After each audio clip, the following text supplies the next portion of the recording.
Everyone, as I have already completed the chapter genetics, so here in this video I am going to solve few important questions of genetics chapter. Number one, a homozygous plant having round, it is written as capital R, and yellow capital Y, seed is crossed with the homozygous plant having a wrinkled small r and green small y seeds. This is the notification for the crosses. And the part of the question is, give the scientific name of the plant on which the Mendel conducted his hybridization experiment.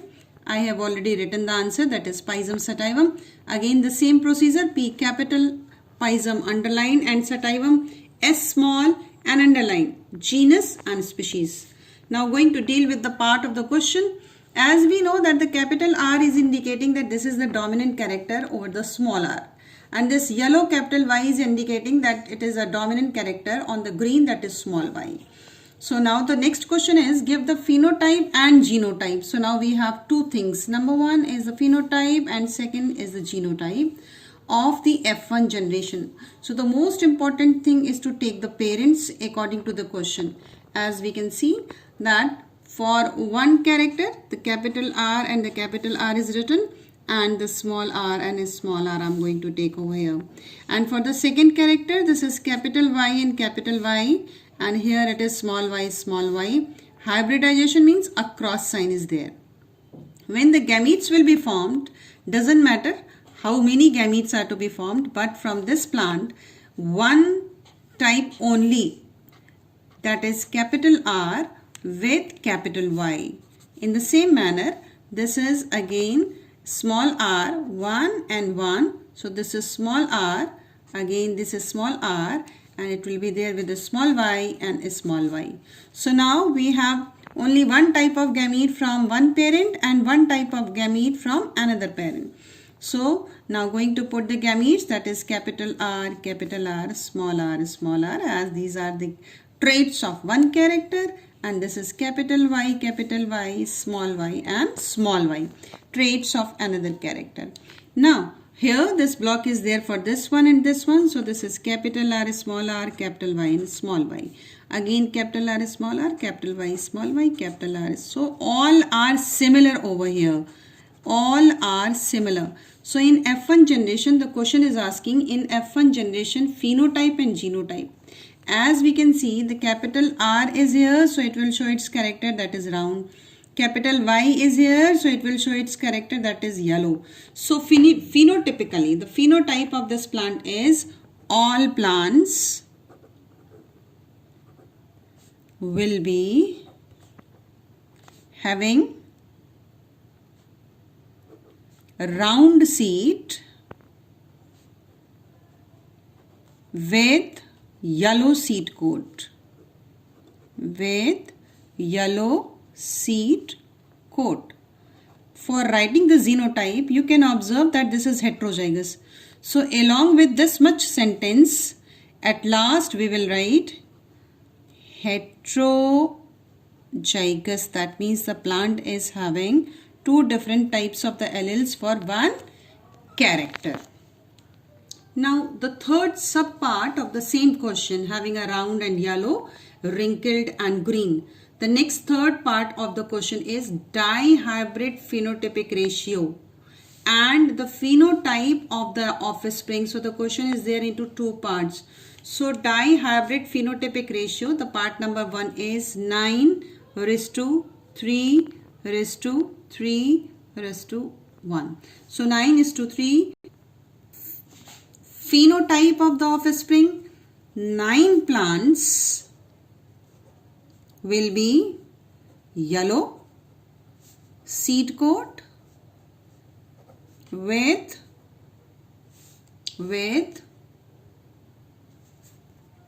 and round shape. And again next is the third, 3. These plants will be yellow seed coat and wrinkled shape. Next 3 plants will be green seed coat and round shape. And for getting the answer of this one, you can watch the previous video. One plant will be of the last ratio is showing, that is green seed coat and wrinkled shape. Next, name and state the law which explains the dihybrid ratio. Your answer is independent assortment. Assortment. The first state is name, and the second part is asking as the explain. Explain the independent assortment. As we can see that the two plants 9 and 1 is there in a parental combination related with the question, that is yellow seed coat with round shape and green seed coat with wrinkled shaped, but two new combinations are also there, so indicating you the independent assortment. For defining it, keep it in your mind that for independent assortment the cross is always dihybrid and you have to define in full-fledged form. Now the next part, give the possible combination of gametes that can be obtained from F1 hybrid. So I have already written one plant of F1 hybrid and going to make gametes from here.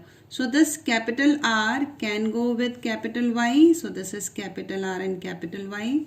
This capital R can go with a small y. So the next is capital R with a small y. This small r can go with capital Y. So small r with capital Y.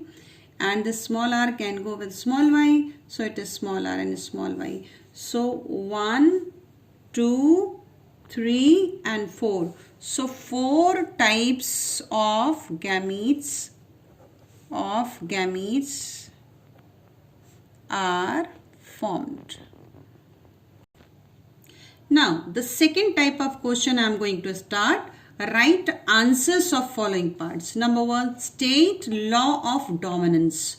So kindly keep it in your mind that it is there for the monohybrid. So this is the technical term, that is monohybrid. That means when one trait masks the appearance of another trait is known as the law of dominance in monohybrid cross. Now the next is a pure tall plant, capital T is indicating, this capital is indicating that this is the dominant trait, is crossed with a pure dwarf plant, that is small t, so it is recessive trait. Draw Punnett square to show number 1 F1 generation, A F1 generation, B F2 generation. So I have already prepared a Punnett square for you, and this F1 is indicating you the first filial generation. So first of all, going to write the parent. P stands for parent, and that is given into the question, that is capital T is crossed with a small t. As we know, given in the question, this is tall and this is dwarf plant. Going to make the gamete, definitely it will be capital T and it will be small t and small t. Gametes will be written in the Punnett square, capital T and this is small t and small t. The square is there for this portion, this block is there for this one and this one, capital T small t. In this way all the plants will be similar in F1 generation. So the Punnett square is ready for the F1 generation, and the next step is asking for the F2 generation.